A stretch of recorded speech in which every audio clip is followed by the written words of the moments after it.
వీరందరూ వచ్చారు. వామదేవునితో ప్రశ్నించారు, మహాప్రభు మమ్మల్ని ఎందుకు రప్పిస్తారు? కారణం ఏమిటి? ఇతరు లోక కళ్యాణార్థమై నారాయణ యజ్ఞం చేస్తున్నానగా యజ్ఞానికి యజ్ఞ సమితి కావాలంటే ఒక్కొక్కరు ఒక్కొక్క దిశకు వెళ్ళారు. గంధర్వులైన వారు ఈ అరణ్యానికి వచ్చారు.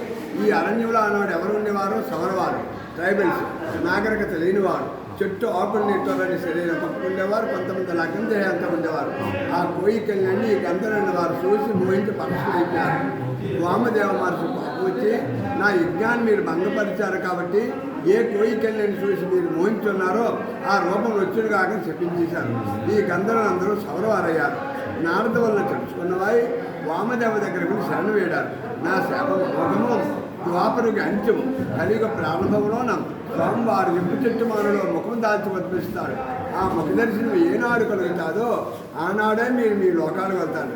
ఇప్పుడు మనం అభిషేకం చేసామే, అది వెప్పు చెట్టుకు 2 కొమ్మలు. వీళ్ళలో కుల పెద్దగా చిత్రసేనగంధ రాజుగా ఉండేవాడు. అతనికి భార్యడు.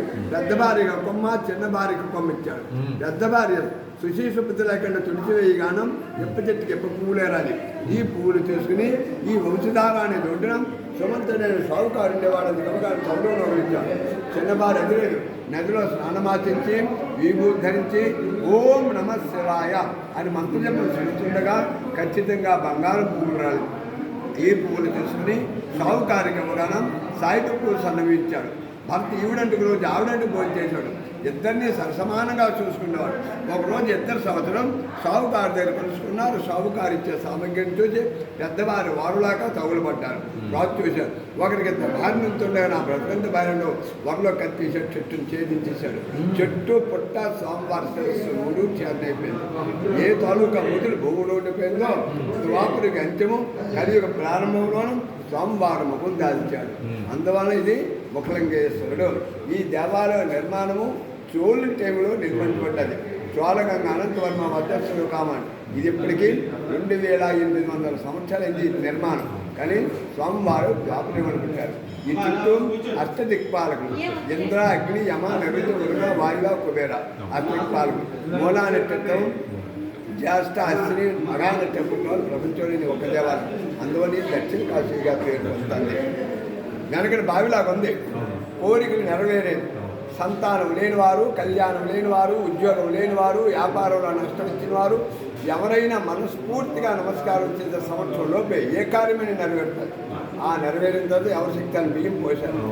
ధాన్యం, బెల్లము, పంచదార ఇంకా లేనివారు 100 మందికో 50 మందికో భోజనాలు పెడతారు. ఇంకా లేనివారు కారణమనగా ఈ గ్రామంలో కొమ్మరివాడైన వాడు ఉండేవాడు. అతని పేరు నాగన్న. మహాశివభక్తుడు. ధనధాన్యాలు అష్టైశ్వర్యాలు అన్నీ ఉన్నాయి. కానీ సంతానం లేదు. స్వామివారు ప్రార్థించాడు, ఓ మహాప్రభు అష్టైశ్వర్యాల ఆరోగ్యం అందించావు, నా వంశం నిర్వంశైపోలా, నాకు సంతానం కలిగితే 2 మట్టి తొట్టెలిస్తాను నమస్కారం చేశాడు. స్వామివారు కరుణా కట్టచ్చుకున్న 65 సంవత్సరాల భార్య గర్భవతైంది. ఎప్పుడు గర్భవతి అయిందో సంతోషం చేతలు నగరానికి వెళ్ళారు. మొన్న తెచ్చారు. కాళ్ళతో మర్దం చేయకుండా చేయిలతో మర్దం చేసి మదద్వారంతో ఒక కుల ప్రమాణం తీసుకుని 2 తొట్టెలు తయారు చేశారు. 9వ మాసం అయిన మక్కువ వాడు జన్మించాడు. 11వ రోజు పురుషుద్ధి అయిపోయింది. 21వ రోజున మంచి ముహూర్తం చూసుకుని పాలు, పంచామృతములు, 2 తొట్టెలు, నాగన్న భార్య 20 రోజు విడదీశారు. అన్ని ద్వారంతో దాటిపోయి కానీ గర్భగుడి దగ్గరికి వచ్చే ద్వారం చెందేది తొట్టి పెద్ద. బలత్కారం చేయగలిగిన మన్ను కాబట్టి ఒకటి విరిగి. 2వ గోళం స్వామి మీద కోపం చేతను ఆ తొట్టెను ఇక్కడ విడిచిపెట్టి పిల్లన్నందరూ విడిచిపెట్టి స్వామి మీద అలిగి ఇంటికి వెళ్ళాడు. ఆనాటి రాత్రి అర్జుడు తను తాళాలు వేసుకుని ఇంటికి వెళ్ళాడు. మంచి 12 గంటలు అతని భక్తి మంచి ఇక్కడ వరకు తొట్టె స్వామివారిని భాగాన్ని చేర్చుకోండు. ఆ మట్టి గోళమే రాత్రి తొట్టిగా తయారైంది. ఆ తొట్టెప్పటికీ 500 సంవత్సరాలు. ఎప్పటి వరకు ఎవరైనా మనస్ఫూర్తిగా నమస్కారం చేస్తే సంవత్సరంలో జయమవుతుంది. ఆ కార్యం నెరవేరిన తర్వాత ఎవరి శక్తాన్ని బియ్యం భాగ్యం పోస్తారు. ఇలా